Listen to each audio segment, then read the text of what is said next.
भारत माता की, भारत माता की, भारत माता की। चलिए।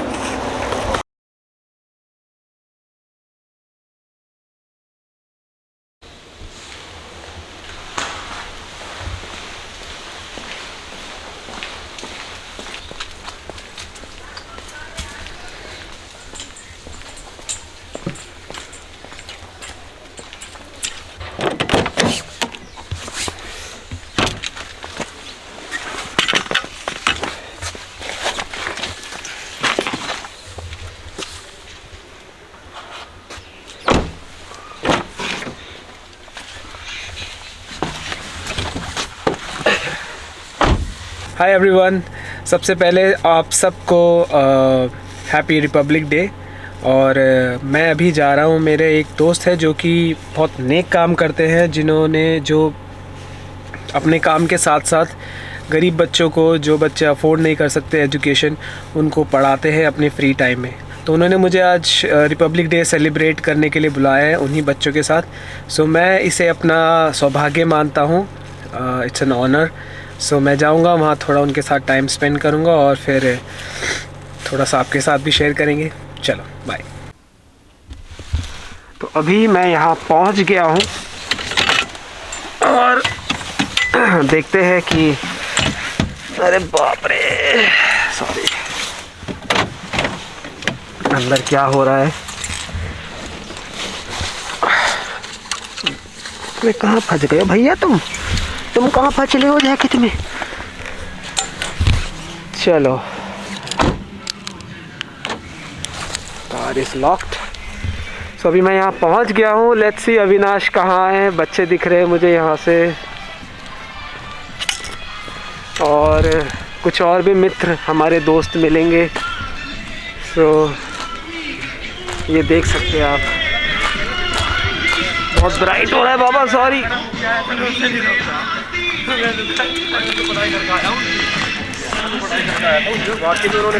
हेलो, हाय। एक दो और दोस्त दिख रहे हैं। तो अभी देखते हैं आगे क्या करेंगे। कुछ लोग सोचेंगे पागल है, अपने आप से ही कैमरे से बात कर रहा है, बट यही होता है ब्लॉगर्स के साथ।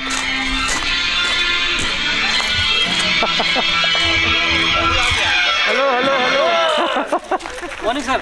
Good morning, good morning, good morning. कैमरे ब्लॉग कर रहा हूँ। मेरी ऑडियंस को जरा आप हाय कर दो।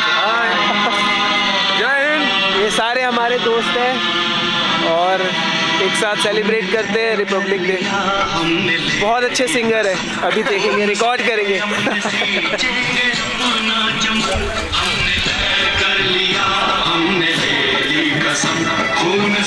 अच्छा, ये है अविनाश जी, जो कि हमारे बहुत से दोस्त हैं, और मैं जैसे बोल रहा था, ये बहुत नेक काम कर रहे हैं।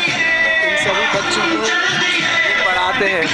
आगे हम बातचीत और करेंगे। मुझे लगा कि इससे अच्छा मौका नहीं छोड़ना चाहिए, तो आज ही इनको पकड़ लिया। नहीं, हमने सर को पकड़ा है, क्योंकि इतना कीमती समय सर ने अपना निकाला, और ये मेरे लिए बड़े सौभाग्य की बात है कि आज बच्चों को यहाँ से कुछ सीखने को मिलेगा। और जितना संघर्ष इन्होंने शायद किया, हमने सुना भी, और ऐसे ही शायद हम सोच रहे हैं कि आगे लेकर के चलेंगे। Thank you so much sir, comment.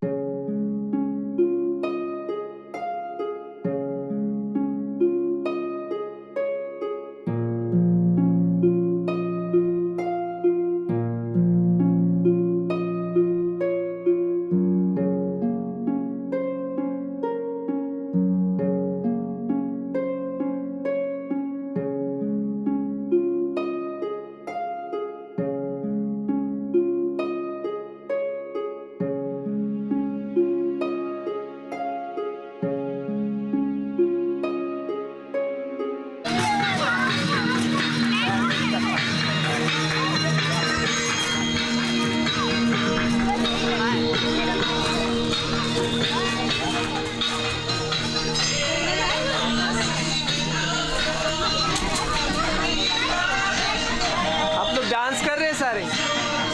All the best.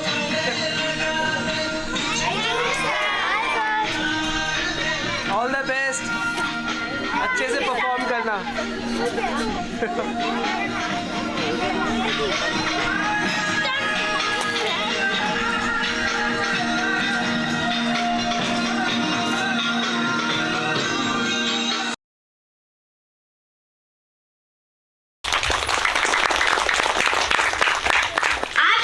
मौजूदी, इरादे, जिद और जज्बे को मशहूर शायर अली सरदार जाफरी जी को 4 पंक्तियां अर्पित करती हूँ।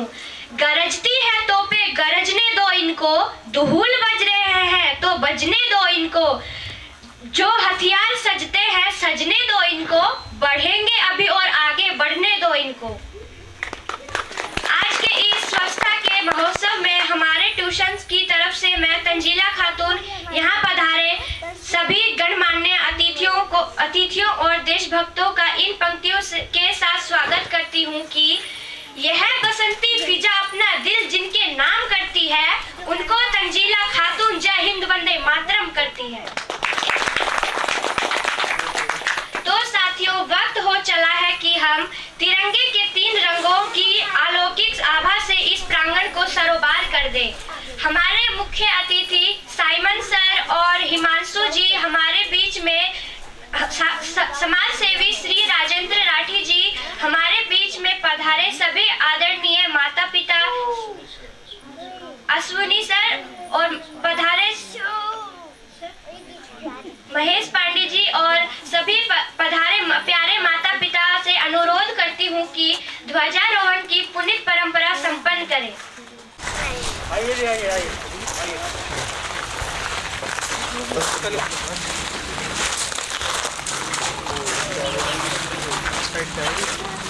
आइए मैम, आइए सर, आइए।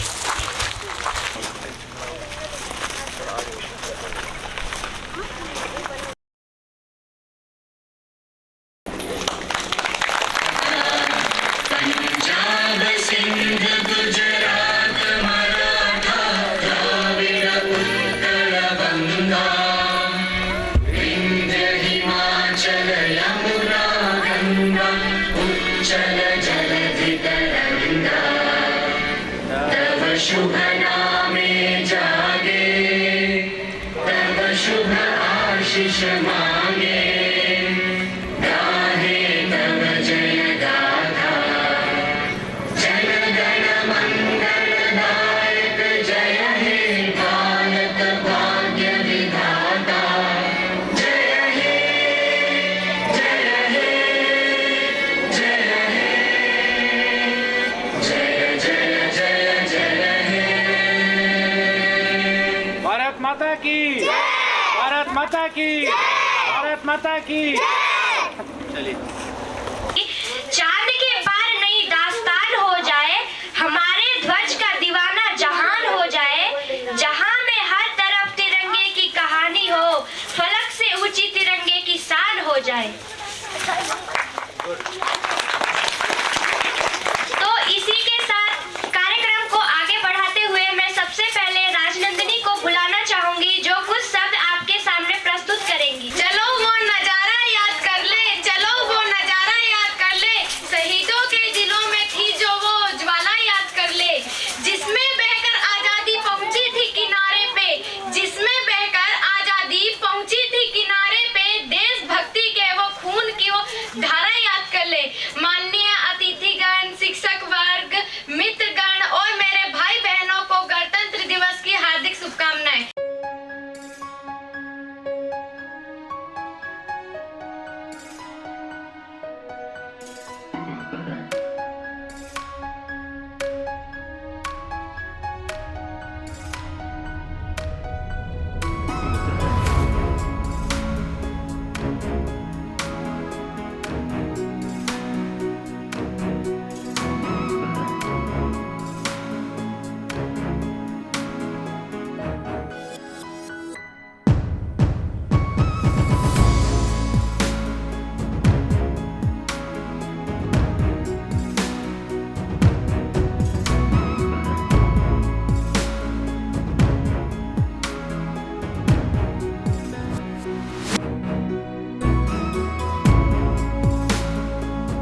भी देख न पाया।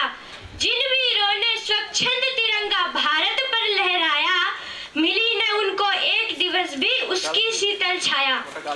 तुम ही देश के रत्न कांति में, तुम ही राष्ट्र निर्माता। आओ इस गणतंत्र दिवस पर भारत तुम्हें बुलाता। आओ इस गणतंत्र दिवस पर भारत तुम्हें बुलाता। जय हिंद, जय भारत, धन्यवाद। अब आगे के कार्यक्रम को संभालने के लिए चाहूंगी कि हमारे सर स्टेज पर आए।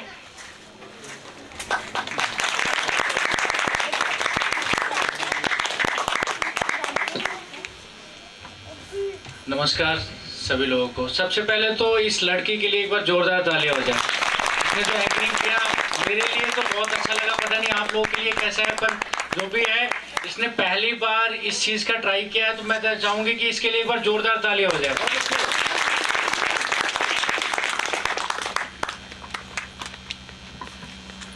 आप सभी ने अपना कीमती समय निकाल करके हम सबके बीच में यहाँ पे बच्चों का मनोबल बढ़ाने के लिए हमारे बीच में आए। इससे ज़्यादा खुशी की बात और प्रशंसा की बात हो नहीं सकती, क्योंकि हमारे बच्चे हमेशा से आप सबको देख करके आप सबका कॉपी ही किया है, और इनको अपने जो इनके अंदर टैलेंट छुपा हुआ है उसको हमेशा से ही हमने निकालने की कोशिश की है और कुछ ज़्यादा से ज़्यादा अपडेट करने की कोशिश की है, और इन बच्चों ने किया है। तो सभी पार्टिसिपेंट के लिए एक बार जोरदार तालियां हो जाए।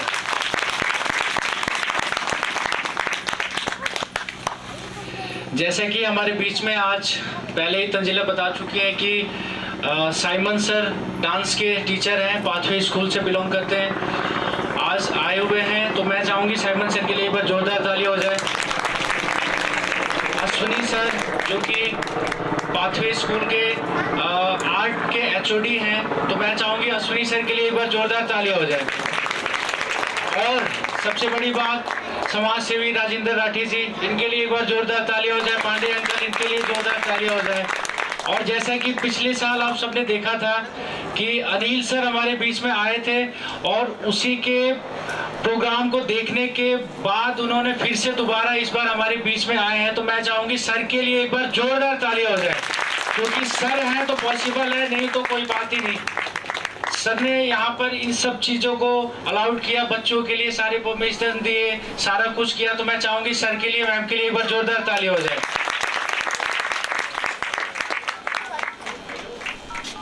वंश जो कि पिछली बार भी हमारे बीच में आए थे और इस बार भी अच्छे मतलब ग्रुप को लेकर के अपने साथ आए, और ग्रुप के साथ इन्होंने बढ़िया प्रोग्राम को तैयारी किया, और बहुत ही कम समय में हमारे इन बच्चों ने भी तैयारियाँ की है।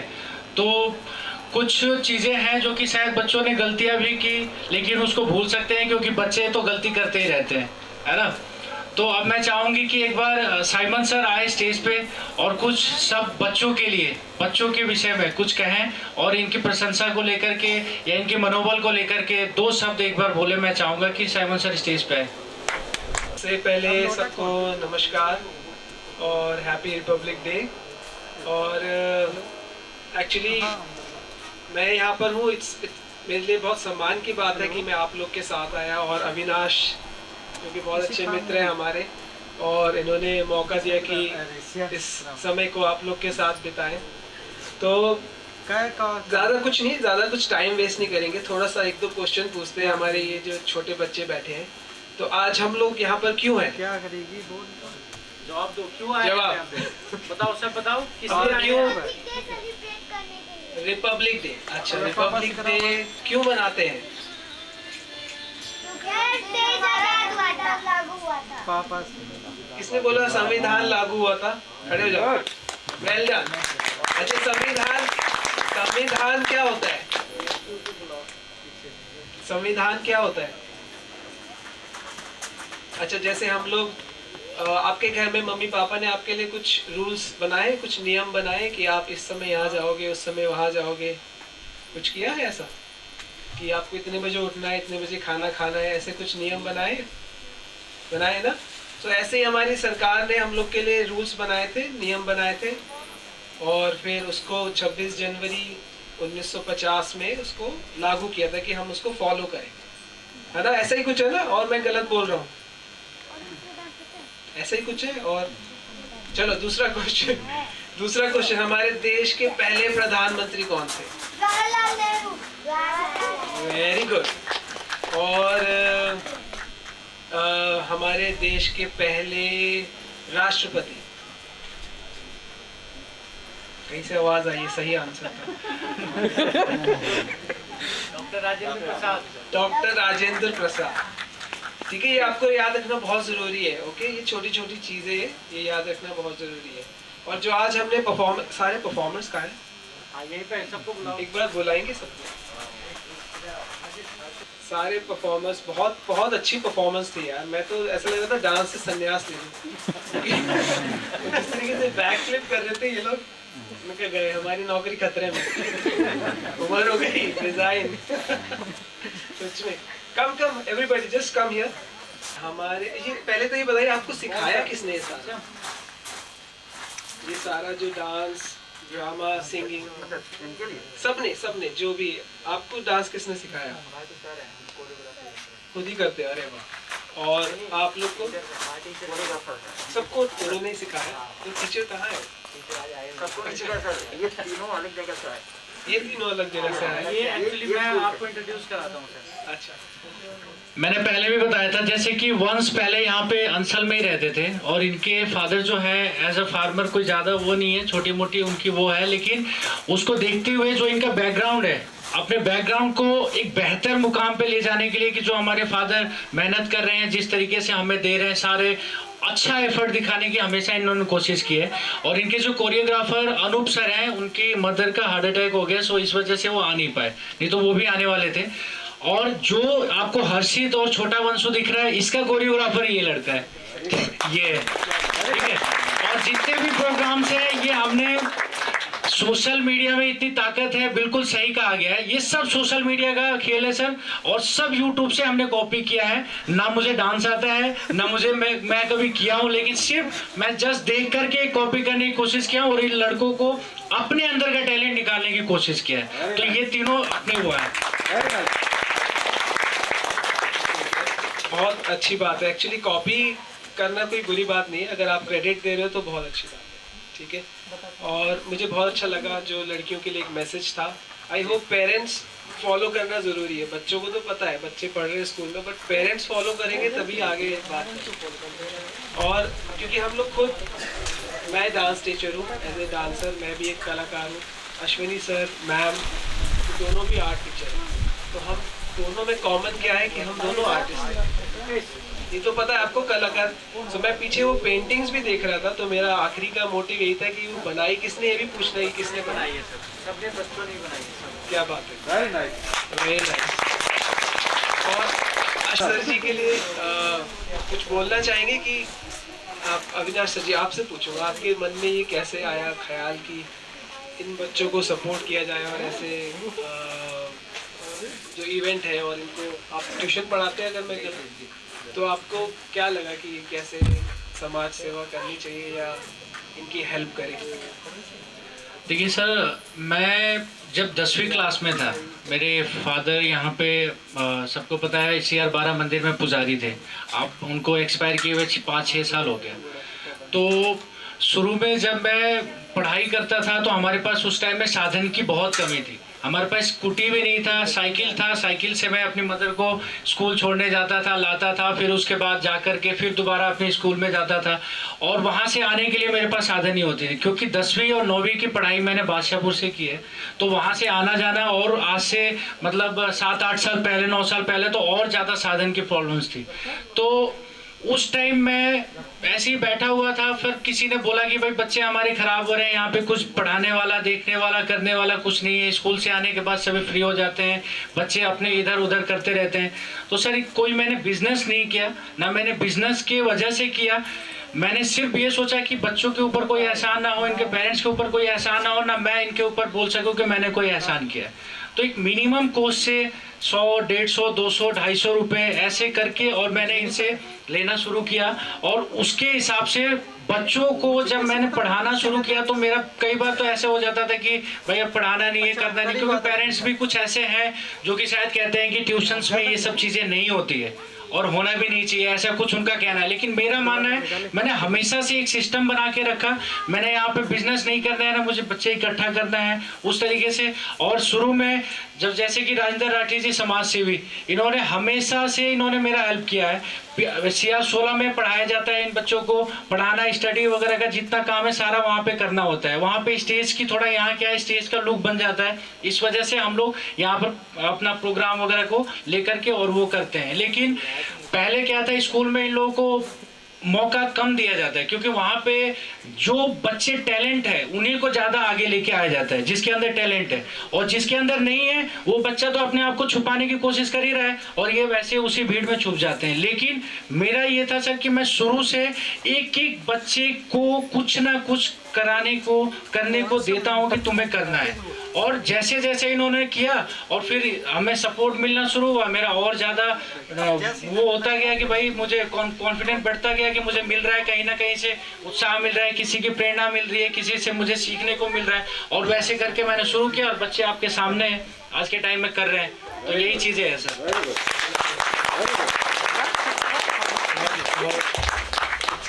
बहुत अच्छी सोच है आपकी और काफ़ी नेक विचार भी है। और सब मैं थैंक्स करना चाहूँगा अपने तहे दिल से जिन्होंने आपको जगह प्रोवाइड करी। मैं एक्चुअली अनिल सर और ma'am, thank you so much. ये आपके जैसे लोग हैं जो एक सपोर्ट मिलता है इन बच्चों को, अदरवाइज़ ऐसे एरिया में आना एक मुश्किल बात हो जाती है। जब हम अपने दोस्तों को भी बुलाते हैं तो 10 बार सोचते हैं।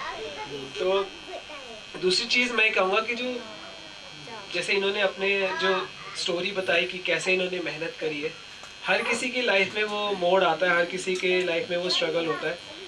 मेरी खुद की लाइफ में भी मैंने स्ट्रगल किया है, ऐसा नहीं कि हर, और सबके सोच बहुत मायने रखती है।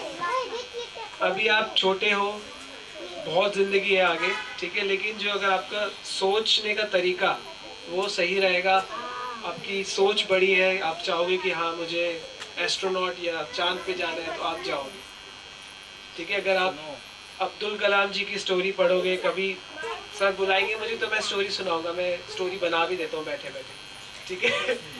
तो अब्दुल कलाम जी की स्टोरी सुनोगे तो आप सोचोगे कि हाँ ये होता है स्ट्रगल और वो कहाँ पहुँच गए, ठीक है। मैं भी आप लोग के जैसे गवर्नमेंट सरकारी स्कूल में पढ़ा हूँ, ठीक है, जहाँ 6ठी क्लास से मुझे इंग्लिश दी गई थी और मुझे इंग्लिश नहीं आती थी, पर मैंने हार नहीं मानी, मैंने सोचा हुआ था।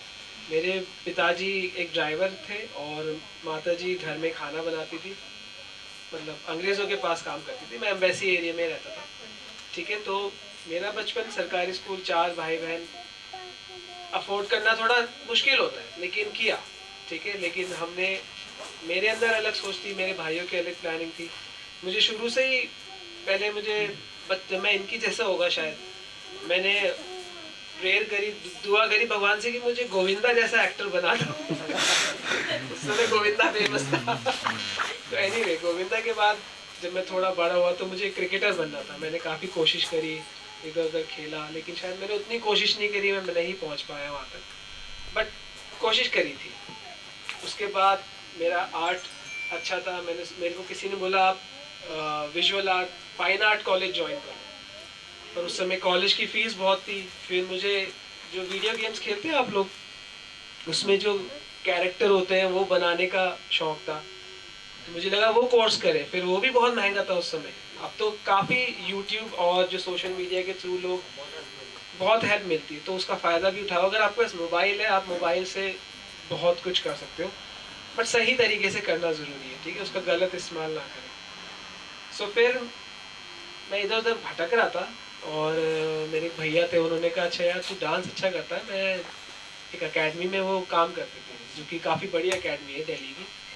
तो फिर मैंने वहाँ डांस, मैं 25 साल का था जब मैंने डिसाइड किया कि मुझे डांसर बनना है। अदरवाइज़ मैं एक लॉयर थे, क्रिमिनल लॉयर थे, जो उनके पास में एज एन ऑफिस असिस्टेंट काम करता था, उनका अकाउंट संभालता था। तो मैंने वो, बहुत बड़ा डिसीजन था मेरे लिए। मेरे घर वाले बोलते कि क्या इस उम्र में डांस करेगा, 25 साल की उम्र में शादी होने वाली है, ये अलाना फलाना। मैंने कोई नहीं, मैंने उनकी नहीं सुनी, एक तरफ काम कर रहा था, एक तरफ ज्वाइन कर लिया डांस एकेडमी। तो मैंने बट टारगेट बनाया कि मुझे 2 साल के अंदर एक इंस्ट्रक्टर बनना। तो फिर मैंने खुद की एकेडमी खोली, फिर मुझे पाथवेज से ऑफ़र आया, फिर मैंने पाथवेज ज्वाइन किया और उसके बाद अब मैं अभी मेरी जर्नी ख़त्म नहीं हुई, मैं फिल्म मेकिंग सीख रहा हूँ, पिक्चरें कैसे बनाते हैं, फोटोग्राफी सीख रहा हूँ कि मुझे इन सब चीज़ों में बहुत इंटरेस्ट है। और साइड बाय साइड थोड़ा सा स्केचिंग कर लेता हूँ। बाकी हमारे जो मेन है आर्टिस्ट वो वहाँ बैठे हैं।